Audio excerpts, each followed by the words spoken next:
Kurukshetra war, many have been killed. So he's kind of depressed because of him. Everything has happened, because of Pandavas. He's thinking many innocent people have died, they were killed. So he was instead of depression. So knowing this, Krishna want to help Yudhishthir Maharaj. So Krishna can speak to Yudhishthir Maharaj, but he want someone who has affected by the war to speak. And the right person to speak is Bhishmadev. So Bhishmadev is a pure devotee of the Lord. So Lord is using as an instrument. So Lord uses his devotees as instruments to accomplish something which Lord has in his mind. So Yudhishthir Maharaj goes to Bhishmadev, who is on the bed of arrows, to learn the niti, what is dharma, what is niti, and and what is the cause of all causes. So here Yudhishthir Maharaj says that no one can know the plan of Krishna. Everything is happening, because of the vidhi, destiny, vidhata. So it's very difficult to know the reason. We don't know what is the plan of Lord Krishna, why it is happening. But if we are in sync with the Lord's plan, then we will not be affected. And he says that even the great philosophers, and because of due to their intelligence and shastric knowledge, they try to inquire, why Lord has done this way, why things are happening so this way, why it has to happen this way, what is the reason behind it. We try to find the cause and effect, but no one can get the ultimate cause and effect, because that is Lord's plan. Why certain things happen certain way, we don't know. Lord has his plan. Because why we don't know, because why we cannot know, because we are anu, we are small, and Lord Krishna is Vibhu, he is unlimited, and we are limited. A limited entity cannot understand the unlimited entity. A part cannot understand the whole. So, and our consciousness can connect with Krishna's consciousness, but we cannot understand Krishna's consciousness completely, because he is Lord. So in this way, because of this, we cannot understand what is going on in Lord's mind. Because when Lord does something, he accomplishes so many things at once.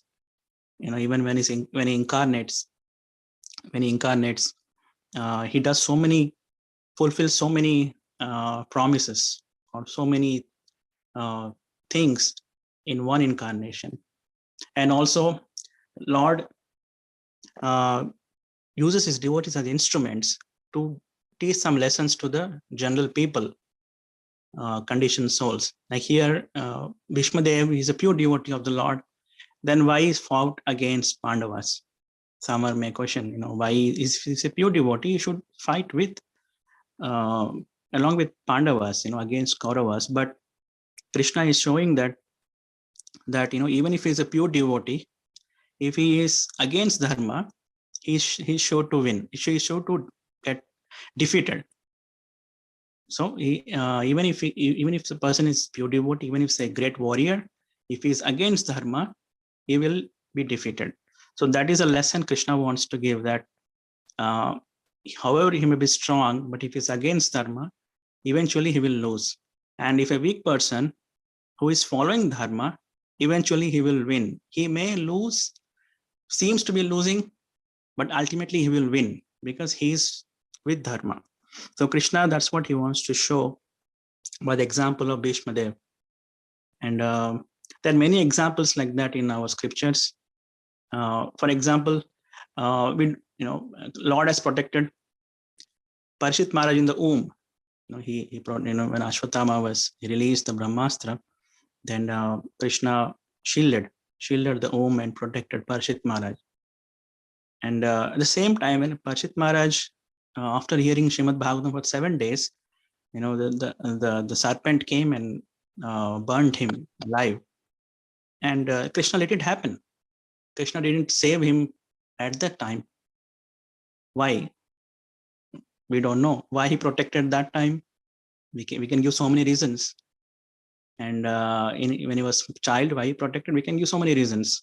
And why he did not protect, we can also give reasons, but we don't know really what the ultimate plan of Krishna is. So he want to protect when he was in the womb because he want to establish Parikshit Maharaj as future emperor, and also he want to use Parikshit Maharaj as an instrument to spread the message of Srimad Bhagavatam. And once that is done, he has called back Parikshit Maharaj to his eternal abode. So through his devotees, he said so many things. But this is all in the compass of devotional service, between Krishna and devotee. Whereas a person who is not devotee, who is not surrendered to Lord, for them, they can never ascertain the plan of the Lord, never, because they are completely bound by cycle of karma, the cycle of cause and effect. So here, this material world is called Karana Samudra, or causal ocean. So we are all in this causal ocean, ocean of it's not like ocean of water, it's ocean of causes, cause and effect. That's why we are in that.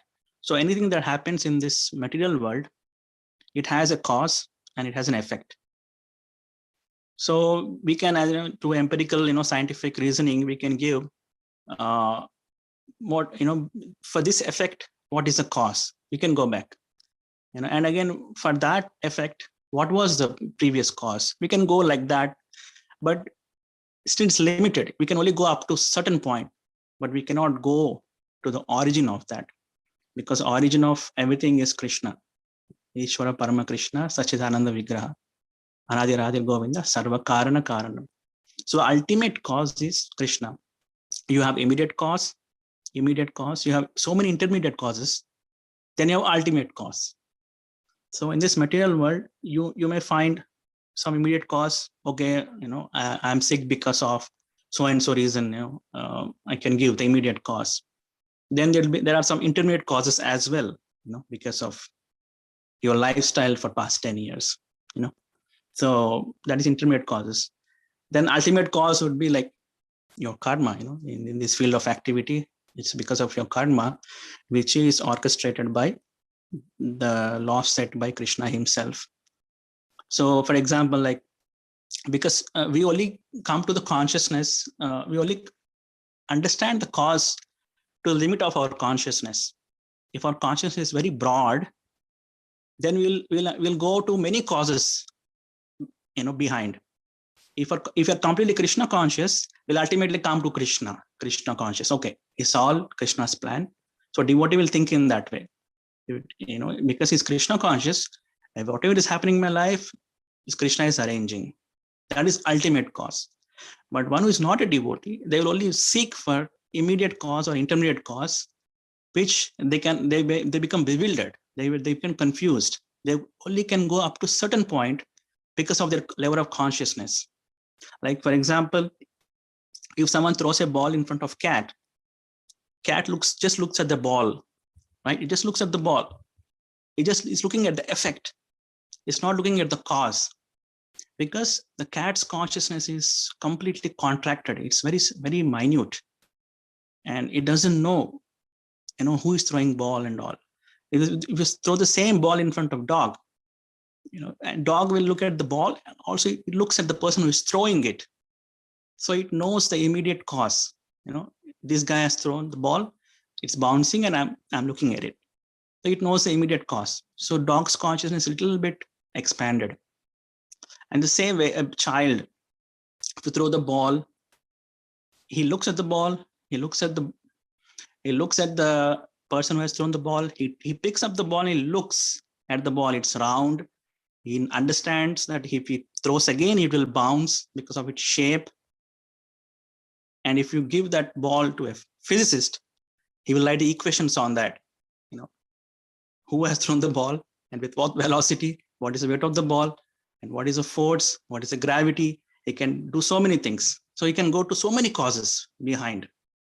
So based on your consciousness, you can go to your causes up to a certain extent. But a devotee, can go up to ultimate consciousness, which is Krishna. So a devotee sees everything in his life is as an arrangement of Krishna, good or bad. So why is an arrangement of Krishna? Why? He doesn't try to understand it. He just takes it as a mercy. If there is a joy, he takes it as a mercy. If it is some kind of suffering, he takes it as a lesson from Krishna to purify himself. So a devotee's case is that he doesn't suffer because of karma, or he doesn't enjoy because of karma.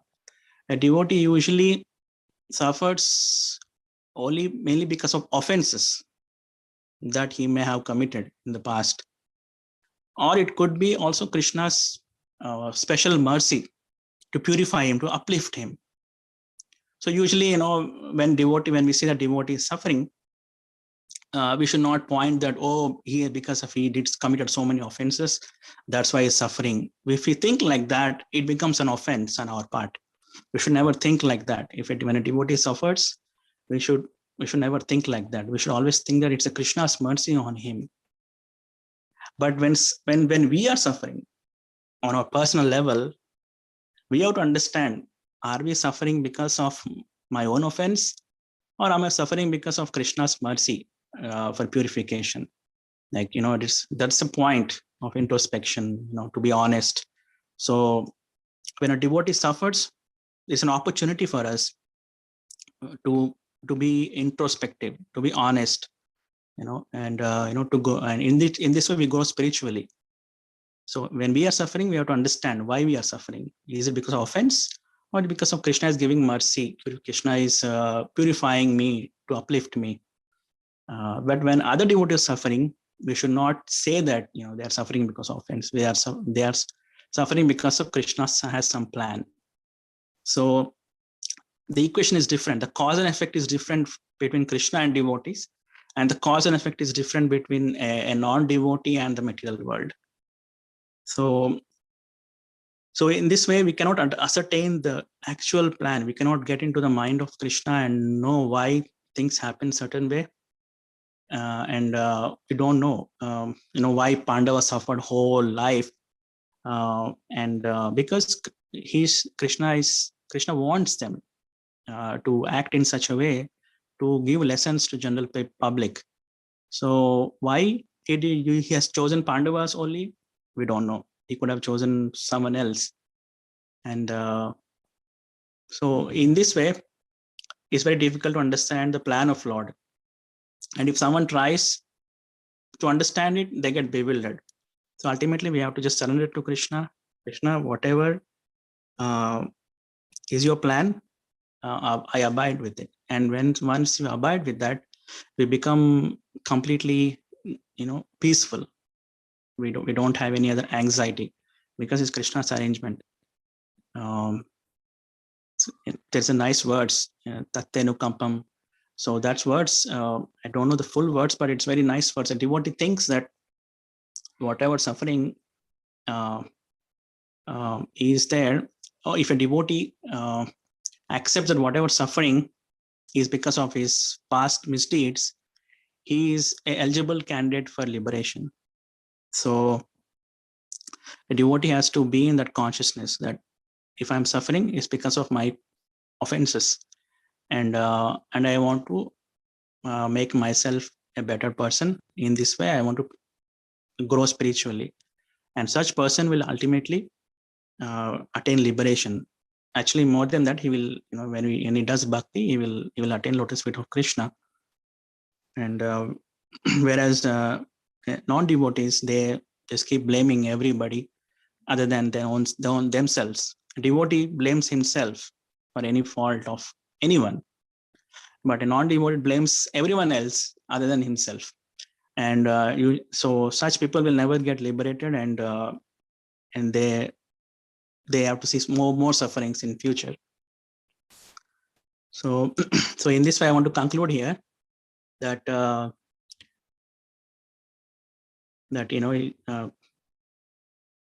Bhishmadev is saying that no one can understand the plan of Lord. So if anybody wants to add anything to this discussion, please, any comments, any reflections?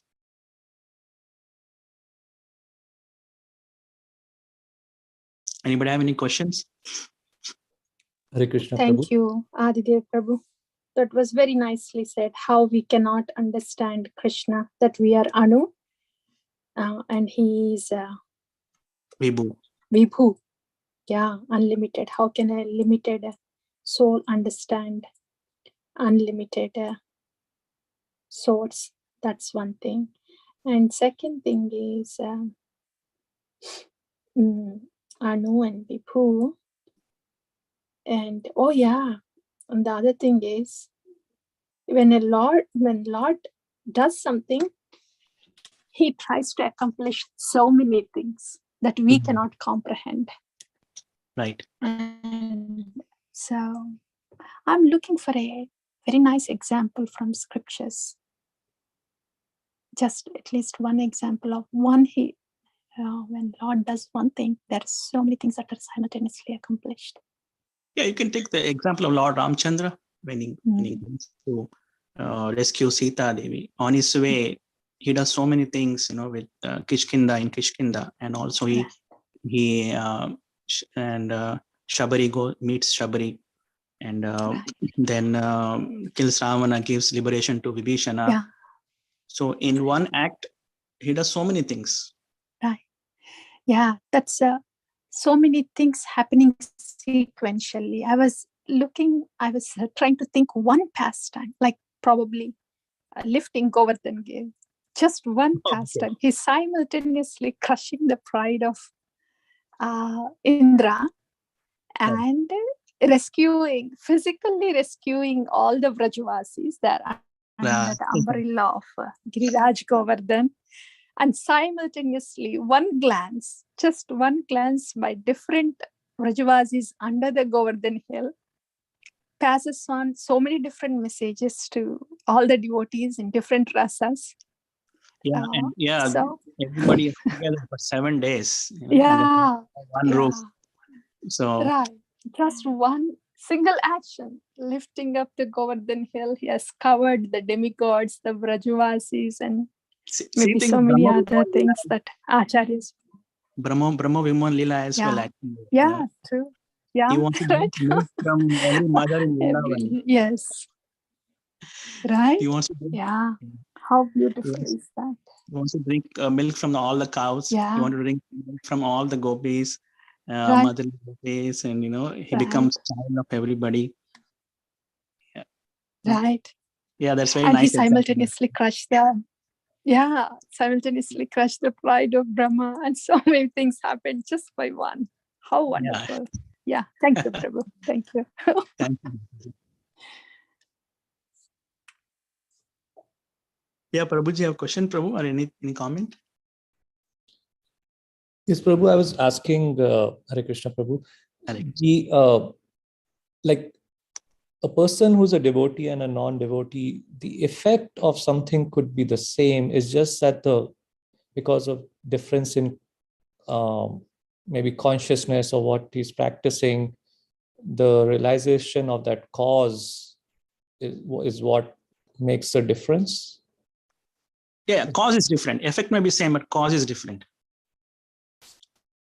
So, for example, a devotee and non-devotee become sick, but a devotee sickness is, or say some terminal disease. Let's say take example of some terminal disease. A devotee has some terminal disease.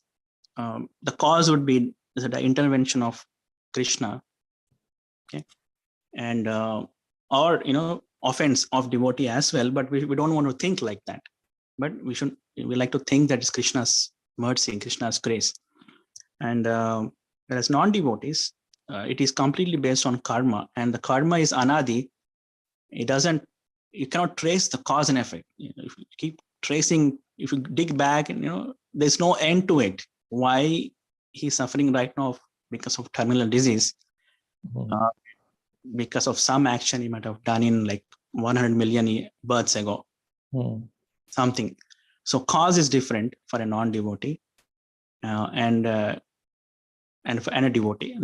But effect could be, see vyavaharik. Vyavahar means metaphysical world. Effect is same for everyone. It's because it's a vyavaharik satta. So there are three sattas are there: Paramarthik Satta, Vyavaharik Satta, and Prabalika Satta. So in Vyavaharik Satta, effect is same. Physical world effect is same. Because we are dealing with Pancha Mahabhutas and some material laws. So, and we have material bodies. So the effect is same. But the cause, the Paramarthik, the cause is different. For every person, the cause is different. Hmm. It's like that, Prabhu. Okay. Yeah. And I- sorry, Prabhu, yeah. you talked about three those things, right? Could you elaborate the other two you mentioned? Yeah, Paramarthik Satta means usually levels. Okay. This is in Tattva Sandarbha from Jiva Goswamis. There are three sattas: Paramarthik, Vyavaharik, and Prabalika sattas. So in Vyavaharik Satta, it's a general physical world. In Vyavaharik Satta, we have to act. We have to act with our hands and legs. Hmm. We have to move. In Paramarthik Satta, is completely spiritual, devotional. It's bhakti. It is completely act of heart and soul. And in Prabalika Satta is illusion, is imagination, like you're daydreaming, or you're dreaming when you're sleeping, or you're in and you're completely in deep sleep. So it's illusion. Or you see a rope and you think it's snake. It's all illusion. So it doesn't have any value in reality. So that is illusion, but most people get bewildered by the illusion. But Vyavaharik Satta, you have to do something. If you need to go from here to somewhere, you have to physically get up and do something. So you cannot say, I can just imagine that I'm going there, or you cannot say that Krishna will help me go there by just sitting here. So Vyavaharik Satta, this world is Vyavaharik. So we have to physically use our physical body to do physical activities. But Bhakti is so glorious. It's so glorious that you can include Bhakti in your Vyavaharik Satta. You can use your body, mind, and senses in Krishna's service. Instead of doing just serving your own senses, you can serve Krishna. So that is the beauty of Bhakti, that it's not limited to just Paramarthik. It is part of Vyavaharik also. And the Bhakti in Vyavaharik Satta is called Sadhana Bhakti, where you do Vaidhi Bhakti and Raganuga Bhakti. It happens here, and that actually swells up the heart, and it enters into Paramarthik Satta. You enter into Paramarthik Satta, where the absolute reality is revealed to you. Because Vyavaharik Satta is ultimately, it's temporary. It gets destroyed after some time. It doesn't stay. And Prabalika Satta is illusion. You don't care about it. But it will cause you disturbance. Like, for example, you have some bad dream in the night. Get up in the morning, for at least for 10 to 20 minutes, you are in shock. So it's all illusion. So like for example, in dream, someone commits some crime and he gets up, he gets relieved. Oh, it's dream. Police is not behind me. But if you do something in Vyavaharik Satta, and it is going to take action, police will be searching for that person. And we don't really care about Prabalika Satta, but it's just an illusion. Okay. People like to live in that illusion. Like people like to drink and do drugs and all. They want to be in that illusion, thinking that is reality, to escape the Vyavaharik Satta. And Vyavaharik Satta is takes a lot of energy. You need to do something physically. And resources are limited, things are temporary, but they are real. It's real. Okay. Yeah. Thank you so much, Prabhu. Yeah, thank you, Prabhu. So we want to ultimately enter into Paramarthik Satta using our whatever we have right now in our Vyavaharik Satta. By doing sadhana bhakti, we attract Krishna's attention and he pulls us into that Paramarthik Satta. He pulls us into that. We cannot go there. He will pull us. there. And the first sign of that is he will send sadhu to you, or guru. So guru is nothing but Krishna's mercy incarnation. Guru is Krishna.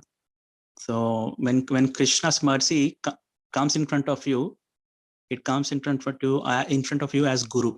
So when you see guru, it's Krishna's kripa murti. So Krishna has so many moods, but his mood of kripa is guru. So once you get guru, then that means your door has been opened to Paramarthik Satta, which is eternal truth, and where you attain your eternal happiness, your real purpose, actually. Yeah. Thank you, Prabhu. I think it's 9:31. We'll stop here. Prabhu, thank you so much, Prabhu. So that example of cat, dog, and kid was like I could relate to it more. Thank you so much. We are blessed to have you today's session, Prabhu. Thank you so much. Yeah, and scientists also, they're trying the same thing actually, but they will never able to come to a conclusion of ultimate Krishna. They can do so many formulas and all, and make it very complicated equations to understand the bouncing of the ball. But yeah, we cannot come to the ultimate conclusion, which is Krishna. So we devotees are fortunate that we know the ultimate conclusion is Krishna. And yeah, thank you, Prabhu. Yeah. Thank you. Thank you so much. Hare Krishna. Pattanam pavanebhyo vaishnavebhyo namo nam. Hare Krishna, Prabhu. Srila Prabhupada ki jai, Srimad Bhagavatam ki jai.